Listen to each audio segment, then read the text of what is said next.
ఇది చూసుకుంటే మనం ఈ ఎలక్షన్ రిజల్ట్ వచ్చిన తర్వాత జగన్మోహన్ రెడ్డి గారు మాట అన్నారు, నేను ప్రజలకు అనేక సంక్షేమ కార్యక్రమాలు చేసి అనేక మార్లు నేను బటన్ నొక్కాను, అకౌంట్లో డబ్బులు వేసాను, కానీ ప్రజలు నన్ను ఇలా మోసం చేస్తారు అనుకోలేదు అని అనడం స్టేట్మెంట్ జరిగింది. ఇప్పుడు వాళ్ళ భాషలో మాట్లాడమంటారా, నా భాషలో మాట్లాడమంటారా? మీ స్టైల్లో మీరు ఇవ్వండి. నా భాషలో మాట్లాడేనా?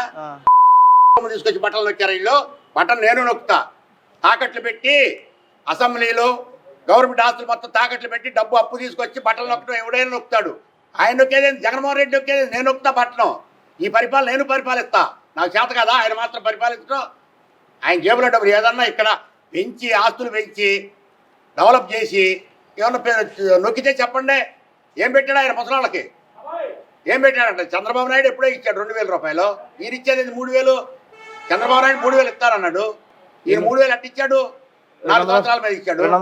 ఏది నేర్చిందేంది? ఈ రాష్ట్రాన్ని భ్రష్టు పట్టించాడు జగన్మోహన్ రెడ్డి. ఈ రాష్ట్రానికి కరమలు పట్టించాడు జగన్మోహన్ రెడ్డి. ఈ రాష్ట్రాన్ని అప్పుల పాలు చేశాడు జగన్మోహన్ రెడ్డి. ఈ రాష్ట్రాన్ని దివాలా తీపించాడు జగన్మోహన్ రెడ్డి.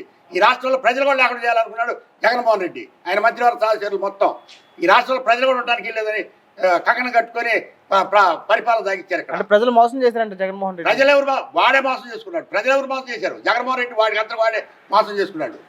నువ్వు ఎందుకు తీలా? నీ బాబాయ్ కేసు ఎందుకు తీలా? నువ్వు నీ మాత్రం దుర్మార్గం చేసినాడు ఎవడు ఈ రాష్ట్రంలో? నీకంటే దుర్మార్గం చేసినాడు ఎవడో లేడు ఈ రాష్ట్రంలో. ఉంటే చెప్పేవాడు అని ఉంటేవాడిని బయటికి. ఇంతకంటే పెత్తనం చేసిన వాళ్ళు మరి చెన్నారెడ్డి గారు ఉన్నారు, మోహన్ వెంకటరామరెడ్డి గారు ఉన్నారు, పివి నరసింహారావు ఉన్నారు. నీకంటే మొక్కలు చాలామంది. మీ నాన్న చేశాడు. ఎవడు చేశాడు?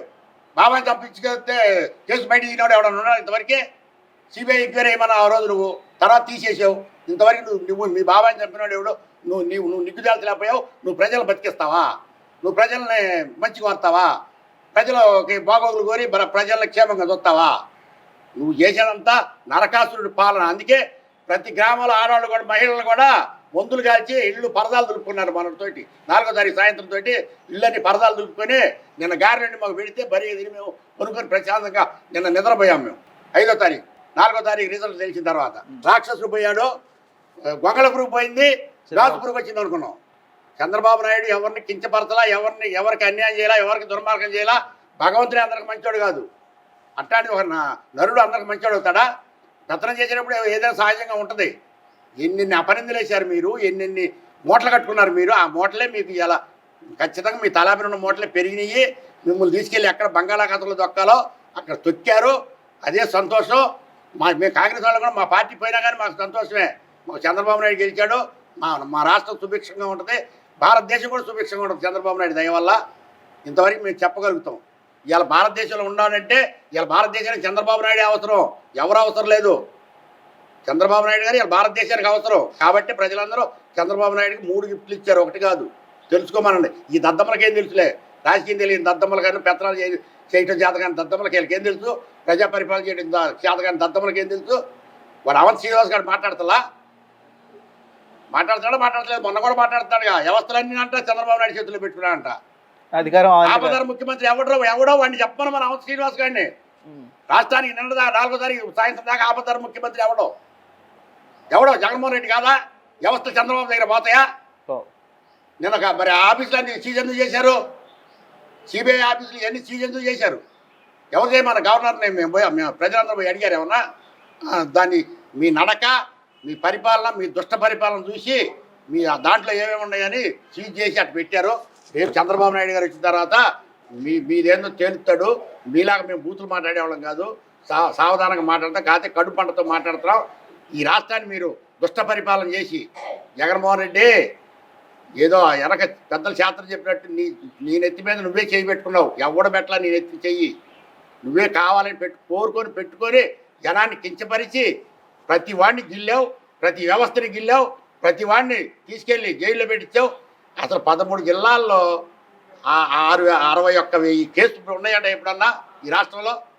విభజిత రాష్ట్రం అవతలికైనా ఉన్నాయా? నువ్వు వచ్చిన తర్వాత కేసులు పెట్టించావు. అందరికి రౌడీలు నేర్పించింది కూడా నువ్వే ఈ రాష్ట్రంలో. గంజాయి ఇచ్చింది కూడా నువ్వు వచ్చిన తర్వాతనే. మత్తు పదార్థం ఏదైనా వచ్చిందంటే జగన్మోహన్ రెడ్డి ఈ రాష్ట్రానికి ముఖ్యమంత్రి అయిన తర్వాతనే వచ్చిందని నేను రెక్కచ్చిగా చెబుతా. నువ్వు నన్నేం పేకలేవు. నువ్వు అల్లా మమ్మల్ని ఇంటికి పేకలేవనే. నువ్వు కూడా మమ్మల్ని ఏం పేకలేవు. ఏం మిగుతాయి ఇంకా నువ్వు నీ పార్టీ ఉదయించే సూర్యుడు పెట్టాడు నాయకుల భాస్కరా. అట్ట కోటే నువ్వు కూడా ఏ ఉండవు, నీ పార్టీ ఉండదు, నువ్వు ఉండదు, నీ పార్టీ ఉండదు, నీ పంచపాదలు ఉండదు. నువ్వు కావాలని నీ నెత్తి మీద నువ్వు చేతులు పెట్టుకున్నావు, భస్మాసురులాగా నువ్వే అగ్గి అయిపోయావు అంతే. అయితే రాష్ట్రాన్ని ఇతర నాశనం చేయడానికి కారణం వన్ ఆఫ్ ద రీజన్ కూడా సజ్జల రామకృష్ణారెడ్డి. ఆయన ఈ మధ్యకాలంలో బయటకు కూడా రావట్లే. వీళ్ళ పార్టీ ఓడిపోవడానికి కూడా సజ్జల రామకృష్ణారెడ్డి చేసిన కొన్ని నిర్ణయాల వల్ల అని వాళ్ళ కార్యకర్తలు బహిరంగ అంటున్న పరిస్థితి. వాళ్ళ కార్యకర్తలు చెబుతారు కదా, సజ్జల రామకృష్ణారెడ్డి, విజయసాయిరెడ్డి, సుబ్బారెడ్డి వీళ్ళంతా కీచుకులు లాంటి వాళ్ళు ఈ రాష్ట్రానికి. కీచుకుడు ఉన్నాడే, అటువంటి భ్రష్టు పట్టిన ఎదవలు వీళ్ళు. ఈ ఎదవల మూలాన, ఈ సలహాదారుల మూలాన ఈ రాష్ట్రం భ్రష్టు పట్టించాడు సజ్జల రామకృష్ణారెడ్డి గారు. వాడైతే మాత్రం 160 కోట్లు కాజేశాడు రాష్ట్ర ప్రజలై. వాళ్ళు తాగారు మా చేతి కింద గెంజి. మేము తాగల, మేము మా హక్కుల కోసం మేము పోరాడాం, అంతేగాని గవర్నమెంట్ ఈమని మేము పోరాడలా. మిమ్మల్ని కూడా పీడాటిస్టులు అన్నాడు ఒకసారి అంటమైంది. ఆ సజ్జలగాడికి వాడి సిగ్గా శరమ, వాడి శివని ఎత్తురా ఆంబోతెత్తు బలిచాడు. ఆంధ్ర రాష్ట్రానికి 6 సార్లు సరిపోతాడు కోత్తేవాడి. వాడిని కోస్తే ఆంధ్ర రాష్ట్రానికి 6 సార్లు సరిపోతాడు. వాడి సిగ్గా ఉన్నవాడికి, వాడి మానవత్వం ఉందా? చంద్రబాబు నాయుడు దొంగ అని అన్నాడు వాడు. చంద్రబాబు నాయుడు దొంగ, నువ్వు దొంగవరా? 160 కోట్లు కాజేసేవారు నువ్వు ఊర కూర్చొని. అర్థమైందా? సజ్జల రామకృష్ణారెడ్డి నీ మూలాన ఈ రాష్ట్రం భ్రష్టు పట్టిపోయింది. వాడు జగన్మోహన్ రెడ్డి గారి పార్టీ కూడా భ్రష్టు పట్టి, వైఎస్ఆర్సీపీ కూడా భ్రష్టు పట్టిపోయింది నీ మూలానే. సజ్జల రామకృష్ణారెడ్డి ఏమయ్యాలా? రా బయటికి రా, అసెంబ్లీకి రా. వస్తే మరి తెలిసింది నీ బండారం ఏందో. మరి ఇక్కడ బండారం ఏందో, రైతులు ఎంత కించు నీ మూలానే రైతులు ఇక్కడ ఎంత భ్రష్టు పట్టిపోయారు రా బాబు. ఇలా వాడు చెబుట్లా, వాడి పేరేం పేరు, 3 రాజ్యాలు పెట్టినాడు పేరు. వాడు చెబుతున్నాడుగా ఎన్ని కోట్లు నువ్వు తిన్నదే, ఎన్ని కోట్లు ఇక్కడ ఎంపీలు తిందే, ఎన్ని కోట్లు మినిస్టర్లు తిందే, ఎన్ని కోట్లు కొడాలి నాని తిందే చెప్తున్నాడు కదా. గుర్తుపెట్టుకో, ఇకనైనా మీరు మనుషుల్లో మమేకమై తిరిగి ఒక ప్రజాప్రతినిధుల్లాగా ఇకనైనా వ్యవహరించండి. అంతే తప్ప మీరు ఒక రవిడిలాగా, ఈది రవిడిలాగా, బజార్ రవిడిలాగా వ్యవహరించకుండా శుభ్రంగా ఉండండి. మా రాజధాని మాకు ఎట్టాగు మా చంద్రబాబు నాయుడు కట్టి పెడతాడు, మేము సుభిక్షంగానే ఉంటాం. జై అమరావతి, జై జై అమరావతి.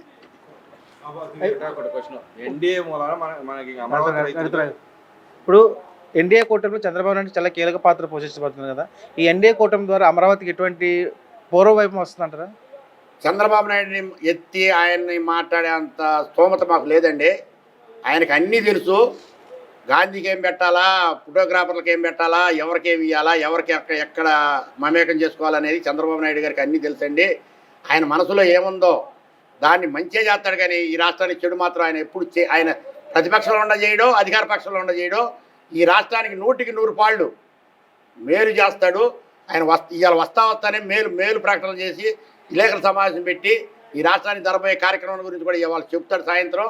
ఎట్టి పరిస్థితుల్లో ఈ రాష్ట్రానికి మేలు జరిగింది, కానీ చంద్రబాబు నాయుడు ఉన్నంతకాలం కీడు అనేది జరగదు. ఇట్లాంటి దుష్ట పరిపాలన మాత్రం చేయడు ఆయన. అమరావతి పూర్వవైపు వస్తుందంటారు.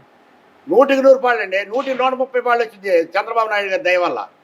ఎందుకంటే అమరావతి పేరు పెట్టింది ఆయన, అమరావతి చేసింది ఆయన, 70% పనులు చేసింది ఆయన.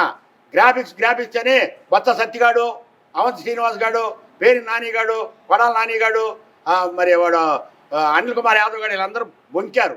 ఒక్కడన్నా వచ్చి దోకలాయాడ. ఆ బొత్స సత్తిగాడు అయితే మాత్రం వచ్చి చూశాడు. పోతే మధ్యలో ఈడు ఒకడు ఉన్నాడు, పరమ దరిద్రుడు ఒకడు, ఈ కేసీఆర్ నానిగాడు. ఈడు కూతురు వచ్చి కూడా చూశాడు ఇక్కడ. వాడు కూడా నాకు ఇక్కడ రాజధాని ఉంటాయి ఇష్టం లేదన్నాడు. ఆపరా, అరే కేసీఆర్ నానికి ఆపరా, నువ్వు బెదాలు 200 బస్సు పెట్టి తిప్పుతున్నావు, నువ్వెంత నీ బతికెంతరా, మాట్లాడి సరిపోయిందంటరా. ఆ పిల్ల జీవితం కూడా నాశనం చేసేవారు నువ్వు, నీ కూతురు జీవితం కూడా. ఇకనైనా గుర్తుపెట్టుకో, ఎప్పుడు మాట్లాడబాకు. తగ్గుపాలలో మాట్లాడుతూ నేర్చుకో. ఎందుకంటే నువ్వు 2 సార్లు ఎంపీ చేసావు. నిన్ను కూడా తిట్టాడు కదా పరమ దరిద్రుడా. జగన్మోహన్ రెడ్డి నిన్ను కూడా తిట్టాడు. నువ్వు కట్టావంటరా ఫ్లైఓవర్లు 2 అని నిన్ను కూడా అన్నాడు కదా. ఎందుకు మాట్లాడామన్నా? పరమ దరిద్రుడా. ఇకనైనా బుద్ధిగా మాట్లాడటం నేర్చుకో. ప్రజల్లో మమేకబాబు, పిల్లలకు పేరు తీసుకురా, నువ్వు పేరు తెచ్చుకో. అంతేగాని ఎట్టబడితే అడ్డదిడ్డంగా రాళ్ళచేలో కుంటకు దోలినట్టు దోలబాకు. జై అమరావతి.